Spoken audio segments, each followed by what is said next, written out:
Hey, I'm sure you've heard about AI and you're trying to figure out the best way to integrate it into your business, all the different things it can do from outreach to response, heck, even calling your customers, and you're not sure where to begin. Well, I can tell you right now where you should start.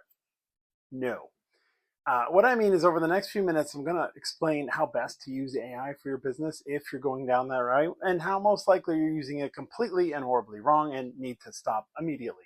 Now, if you're considering about using AI or you want to know how to use what you're currently doing better, just drop me a comment or send me a message. Either way, I'm more than happy to help. So, my name is Eric Vinola. I've been helping businesses for over 20 years. I've been a direct response marketer for what feels like forever.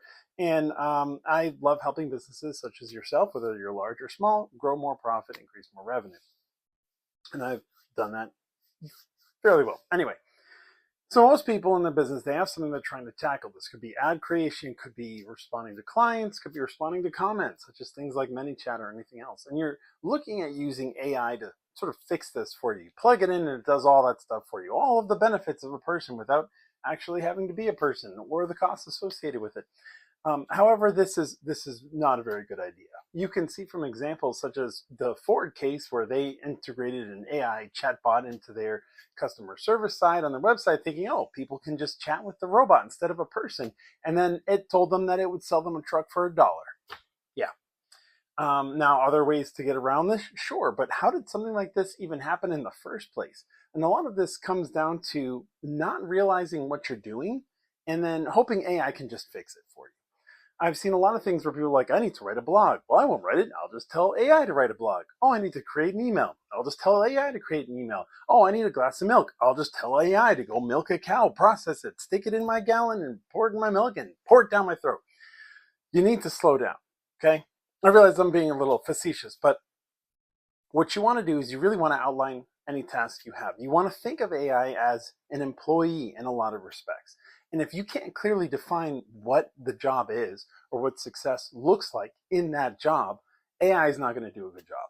This is why you have a lot of people who struggle to get AI to work correctly, and that's because they haven't clearly outlined what it is they need done. They just say something like, create me an email, and hope that it creates this convincing email to convert people to buying their product, when they may not even know why people should buy their product. They're just hoping AI can figure it out for them. And this is why you need to slow down. You need to understand the process you need to do. I use AI myself, even when it comes down to things like writing copy or helping to come up with ideas, but that's because I know all of this already. So when it spits something out at me, I can say, yeah, that's good or that's bad, and either continue to train it or go off of that as proposed. The idea is that it increases efficiency. So you're able to do more in less time, but you still have to do something. We're not at the point right now where you can just replace whatever with all AI and never look at it and hope that it never has a problem. That's how you end up having dollar trucks being sold. What that AI should have done is say, okay, it seems like you're really interested in this truck.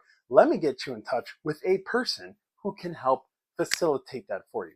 And then it never would have happened. But because they gave it carte blanche, thinking, oh, this is great, it'll take care of it for us, you have a problem. There are many of those situations that are like this. And the fact that people are looking for a human connection as business owners, as you try to remove humans from that part of the business deal with your customers, and customers are looking for humans, becomes even more jarring. So you need to keep that in mind. The best thing you can do, like I said, figure out what the task is you're trying to do. Understand that task fully and outline it the way you would outline giving it to an employee that you just hired, and then check the work. They might produce something and then you have to refine it and put it out there for real. And what you'll find is this cuts your productivity time from 3 hours to maybe 30 minutes, but it's still going to require your time. Don't skip out on it. There's loads of ways you can make this work for you and work better. Feel free to comment or reach out to me. I'm the CMO you should have hired, but you can't. Talk to you later.